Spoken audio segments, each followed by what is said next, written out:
Não havia uma nação ao redor de Israel que pudesse ter sido concebida por ele. Sabe o que eu fico pensando, queridos, nessa esterilidade? Na questão das dores de parto, que Paulo diz: por quem de novo sinta as dores do parto, filhinho, até que Cristo Jesus seja formado em vós. A esterilidade, queridos, muitas vezes acontece no nosso meio, muitas vezes acontece conosco. Tem ano que nós não produzimos nada, não geramos uma vida para Cristo. É esterilidade. Mas as causas da esterilidade de Israel é muito interessante, queridos. Primeiro, Deus tentou tratar essa esterilidade, permitindo que Israel fosse levado para o cativeiro babilônico. Muitas vezes ele permitiu que Israel sofresse derrotas em meio à batalha, que fossem frustrados os plantios de Israel. Deus foi usando de várias maneiras para mostrar para ele a questão da esterilidade, porque essa esterilidade de Israel era porque ele não queria obedecer ou fazer aquilo que estava descrito nas leis e mandamentos. Isso gerou essa esterilidade.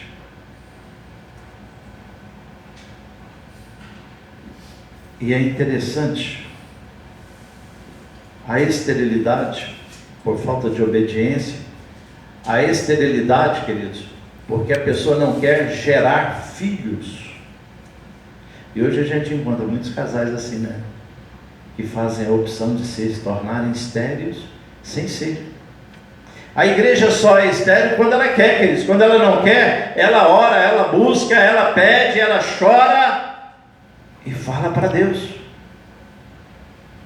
Como Ana, queridos, era estéril, mas ela não queria a esterilidade.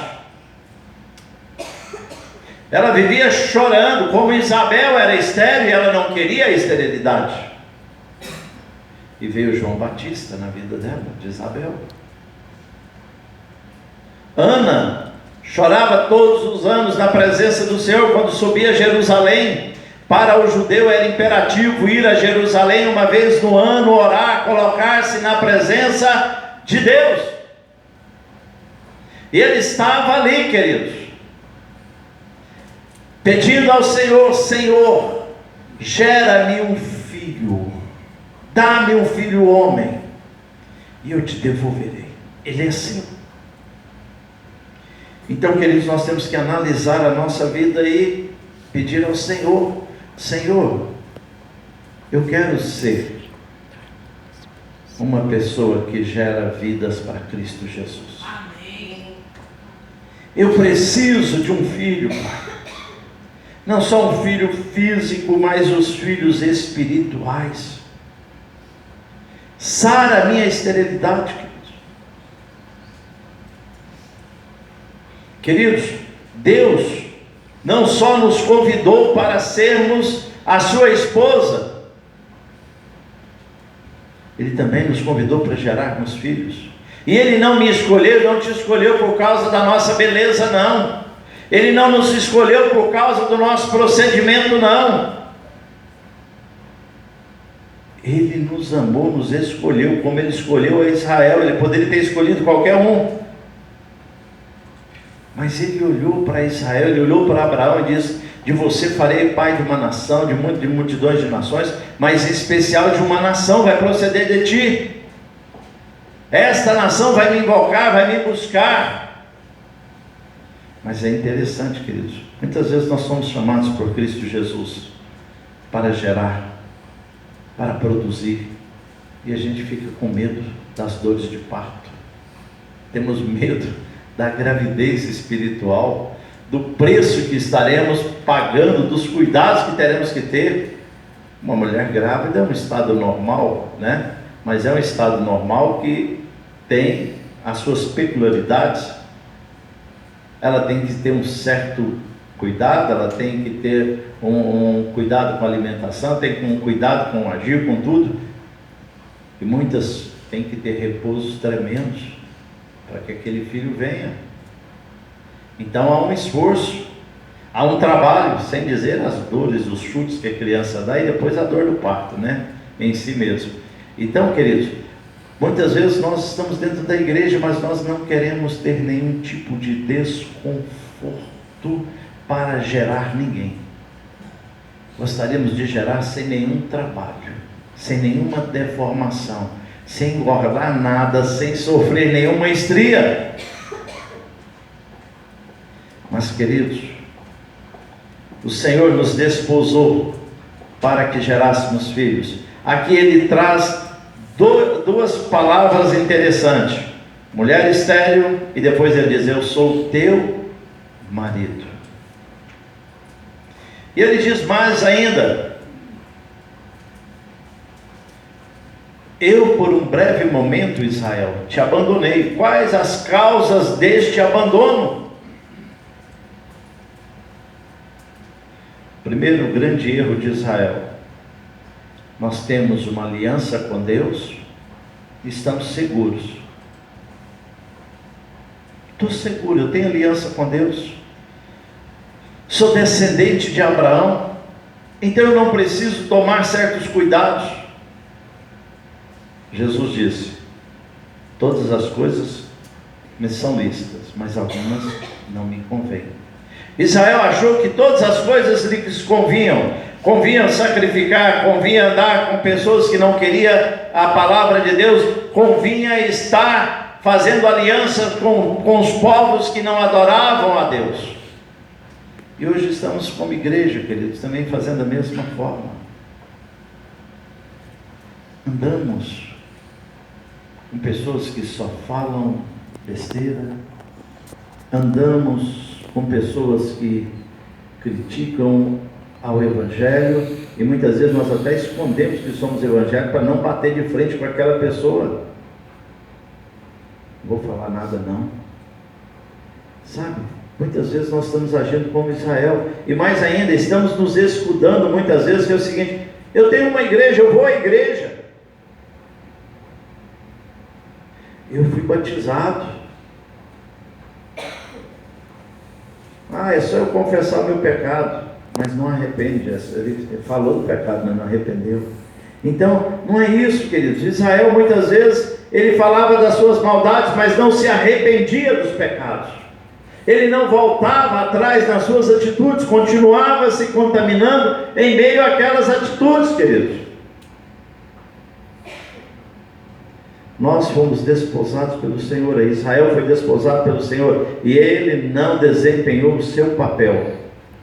Qual era o papel máximo da mulher naquela época? Qual que era o papel máximo da mulher? Gerar filhos. E ela não gerava, não produzia. Israel não gerava, não produzia. E é interessante a misericórdia de Deus em permitir, anos após anos, essa esterilidade, dando alguns toquezinhos em Israel, para que ele se voltasse a Deus. Em alguns momentos ele dizia a Israel: se o meu povo, que se chama pelo meu nome, se humilhar, orar e me buscar, então eu ouvirei dos céus e sararei a sua terra. Não entrou na cabeça de Israel que ele precisava ser sarado, curado. Muitas vezes Deus fala conosco e nós não abrimos a mente e o coração para sermos sarados. E fazemos como Caim: em vez de olharmos e vermos que precisamos ser curados, procuramos alguém como culpado. Não, mas isso está me acontecendo porque fulano fez isso, porque ciclano faz aquilo. Queridos, a Bíblia diz: agindo Deus, quem impedirá? Se o Senhor é por nós, quem será contra nós? Israel estava aqui, queridos, neste momento, ainda em cativeiro. Ele estava passando por um cativeiro, queridos, por uma correção. E Deus fala a Isaías: Isaías, vai lá e diz a este povo que eu vou redimi-los, que eu vou sarar. Ele começa dizendo: cante alegremente, ó estéril, porque você será mãe de alegres filhos. Amém. Cante, Querido, você pode cantar,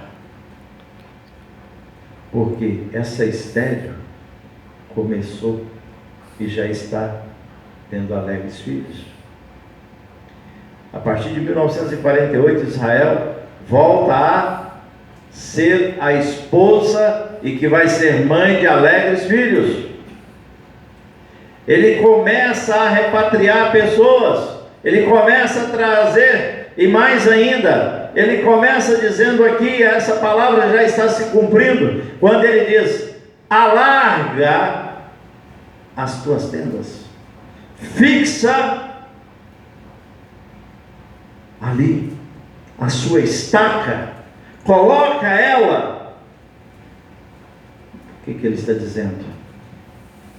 Agora você pode colocar uma estaca, um fundamento, porque eu vou fazer você crescer, vou fazer você multiplicar, vou fazer de uma nação em que o inimigo não mais vai trilhar as suas costas, não mais vai passar por cima de você. Amém. Agora vai ser o contrário. Se alguma arma vier contra você, não prosperarás. Amém. Em nome de Jesus Cristo. Pelejarão contra ti, mas não procederá mais de mim. Jesus Cristo. E é interessante, queridos, nós estamos em paz com Deus, pelo novo e vivo caminho. E muitas vezes nós estamos sendo atribulados e estamos achando que vem da parte de Deus. Estamos passando por uma situação em que aquilo é Deus, e muitas vezes não é Deus, queridos. É o inimigo que preparou uma arma forjada, um laço. Você ou eu entramos naquele laço de iniquidade e ficamos presos. E queremos dizer: Deus, foi o Senhor que fez isso. Ele está dizendo para Israel: olha, eu não vou preparar mais armas contra você, mas se houver alguma arma, é do inimigo, mas ela não prevalecerá. Em nome de Jesus. Sabe por quê, queridos? Porque ele diz: eu sou teu marido. E Paulo diz: se Deus é por nós, quem será contra nós? Ele está declarando para nós, queridos, que Deus sendo conosco, ninguém poderá ser contra nós, ou pode se vir contra nós, mas não prosperará, não ganhará a batalha, não terá vitória, porque nós temos a vitória pelo sangue de Jesus. A minha oração, queridos, é que o Senhor tire toda a esterilidade do nosso meio. Amém. O Senhor, quando disse ao profeta que aquelas águas eram amargas, e ele foi lá, colocou algumas folhas, foi lá e fez algo ali sobrenatural, e aquelas águas, deitou sal numa bacia e colocou ali, e aquelas águas ficaram saudáveis. Queridos, Deus quer tornar saudável o seu ventre espiritual. Ele quer derramar o sal necessário para que você seja águas de descanso. Ele quer isso para nós. Ele nos convida para isso, porque Ele diz: por um breve instante eu te abandonei. Deixei você na mão do inimigo por um breve instante.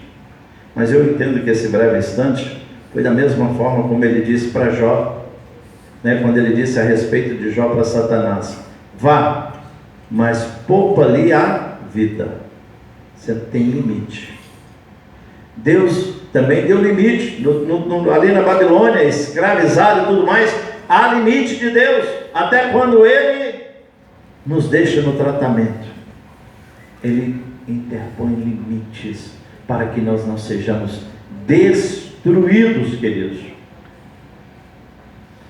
Deus diz algo tremendo: com profunda compaixão.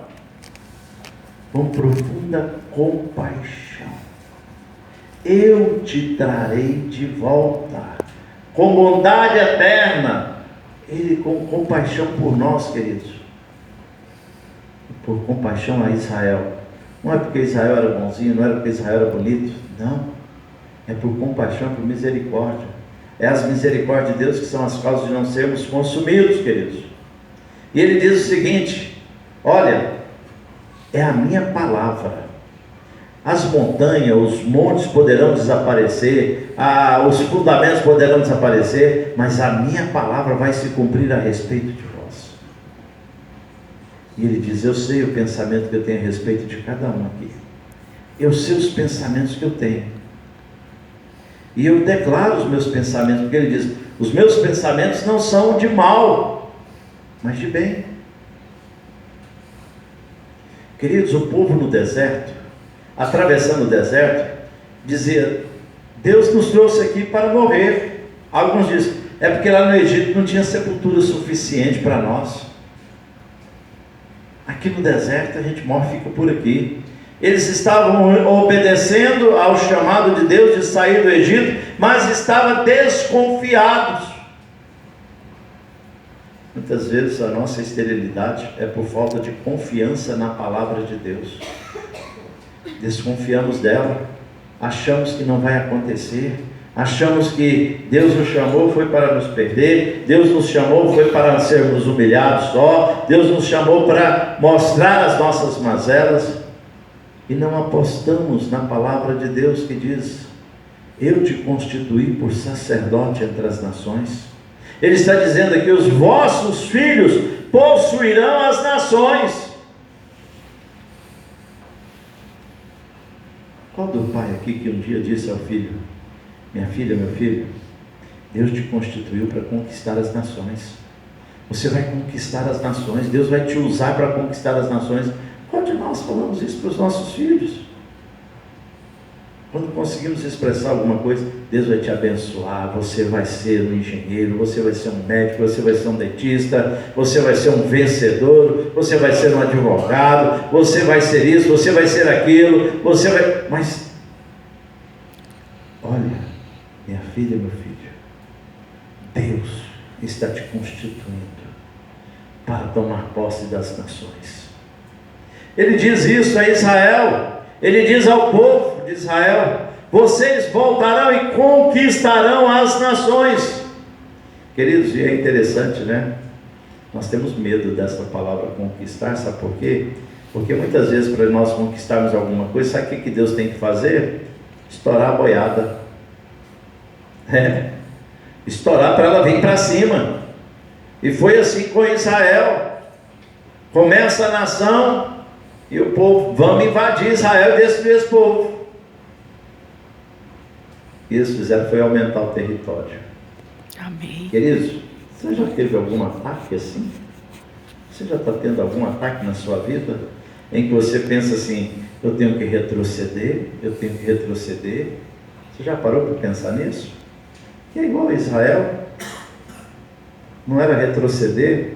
O inimigo vem dizer como Davi: tu vens com espada e lança, mas eu vou em nome do Senhor dos Exércitos e vou cortar a tua cabeça hoje ainda. Glória a Deus. Deus está me entregando a sua cabeça nas minhas mãos. E o exército de Saul fez o quê? Vamos deixar essa luta para amanhã? No outro dia estava o gigante lá fazendo desafio. Vamos deixar para depois? Vamos. E quando Davi chegou, que ele ouviu o desafio, ele disse para Saul: Saulzinho querido, não desfaleça o teu coração, pode ficar tranquilo, eu vou lá e vou cortar a cabeça dele. Você encontrou o cara certo, ele desafiou a pessoa certa. Eu vou enfrentar ele no nome do Senhor dos Exércitos. Deus é comigo. Essa luta vai passar porque o Senhor me deu vitória. Essa luta eu vou prosseguir porque eu vou ser vitorioso. Queridos, qual é a sua esterilidade? Em qual área é? Onde você está estéril? Onde eu estou estéril? Onde a nossa igreja está estéril?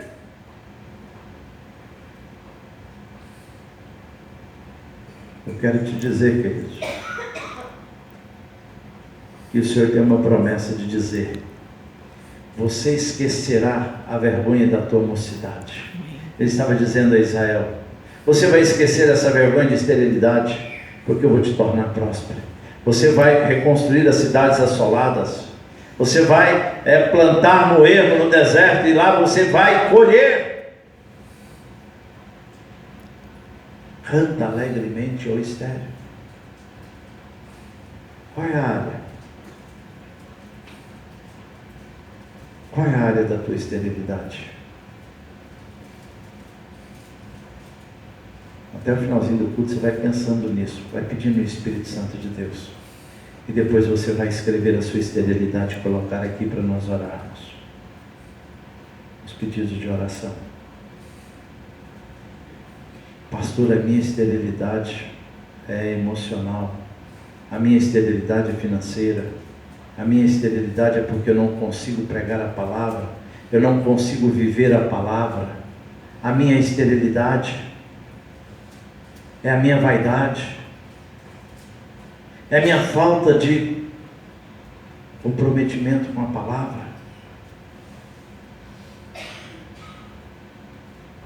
Examine, pois, a si mesmo o homem. É a palavra de Deus dizendo a respeito da ceia. Porque aquele que examina a si mesmo, ele não é julgado por ninguém. Então examine você mesmo. Qual é a tua causa de esterilidade? É o orgulho? Reverendo Wildo um dia recebeu um rapaz no seu escritório. Não foi bem recebido não, ele não queria receber o rapaz.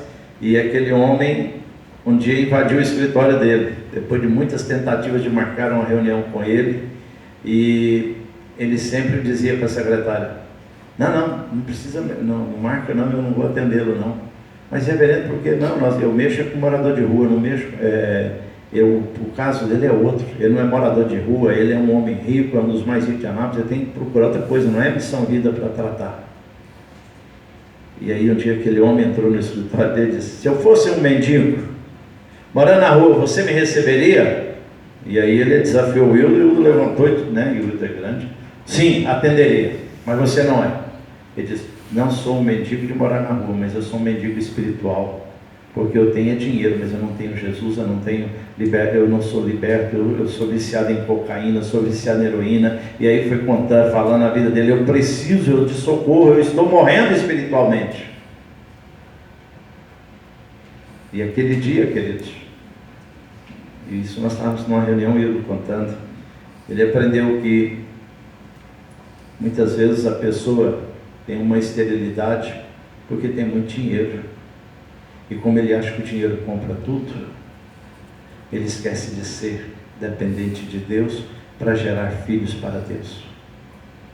Queridos, nós precisamos analisar a nós mesmos e dizer: Senhor, mostra-me, alumia as trevas da minha esterilidade. Eu quero ser uma esposa que gere filhos para Cristo. Somos a noiva, queridos. Precisamos gerar vidas. Não podemos nos conformar: eu estou salvo e os outros que se lasquem.